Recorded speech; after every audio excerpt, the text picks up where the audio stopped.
الشيخ معي الأخ عايد من العراق، تفضل.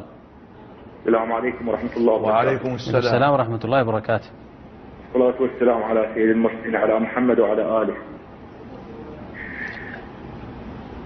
شيخنا الكريم، أنت عايد أولا، أنت عايد ولا حسن؟ أنا عايد وأنا حسن وأنا هسرو وأنا عمر، أنا عراقي. لماذا يتصل الشيخ من الإجابة عني؟ تفضل. لماذا أنت تفصل الاتصال؟ تفضل. لكن إذا بدأت المداخلة أو الاتصال بكذب فما يأتي بعده مشكلة لا يمكن أن نقبله. أخي الكريم، أنا لست أكذب، ولكنكم عندما أقول لكم حسن تقطعون الاتصال، عندما أقول لكم هسرو تقطعون الاتصال. تفضل.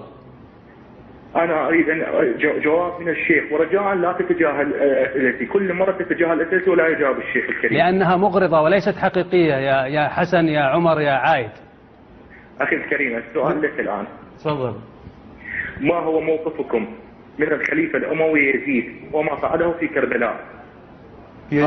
يزيد بن معاوية أمير المؤمنين، بايعه المسلمون بعد وفاة أبيه بيعة شرعية، بايعه المسلمون بعد موته بيعة شرعية بآخر العهد له من أبيه، واتفق المسلمون على بيعته، فهو خليفة وإمام من أئمة المسلمين ولا شك في ذلك.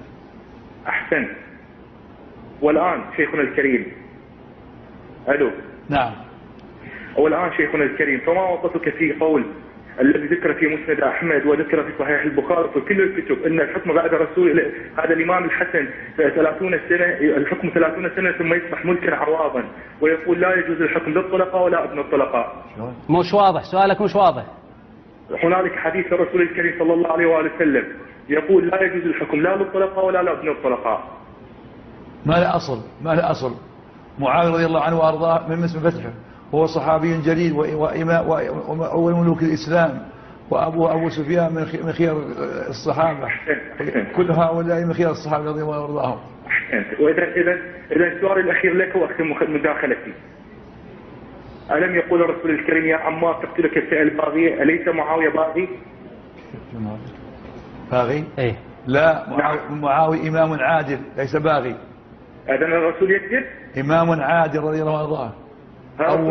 أول إمام عادل، أول ملوك الإسلام رضي الله عنه، كاتب الوحي، خالد المؤمنين. لا يجوز يكون في قلبه غل على معاوية ولا على ابنه.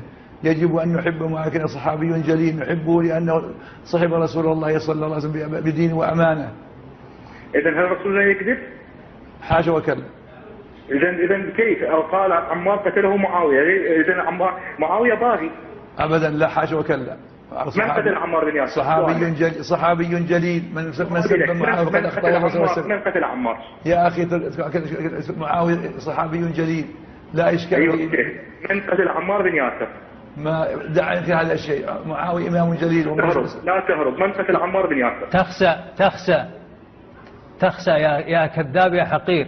سماحة الشيخ أعطاك من وقته ما لا تستحقه، فكيف تقول عن أنه يتهرب من إجابتك؟ أنت لست أهلا للمداخلة وللحديث والاستماع إلى سماحة الشيخ.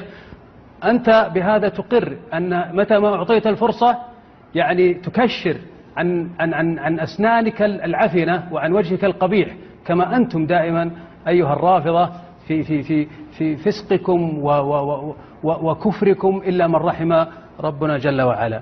هذا دليل أيها الإخوة الكرام، عندما أعطي الفرصة بدأ في التجني، بدأ في الخروج عن الأدب وعن الذوق وعن الأخلاق مع العالم الجليل ووالدنا سماحة الشيخ.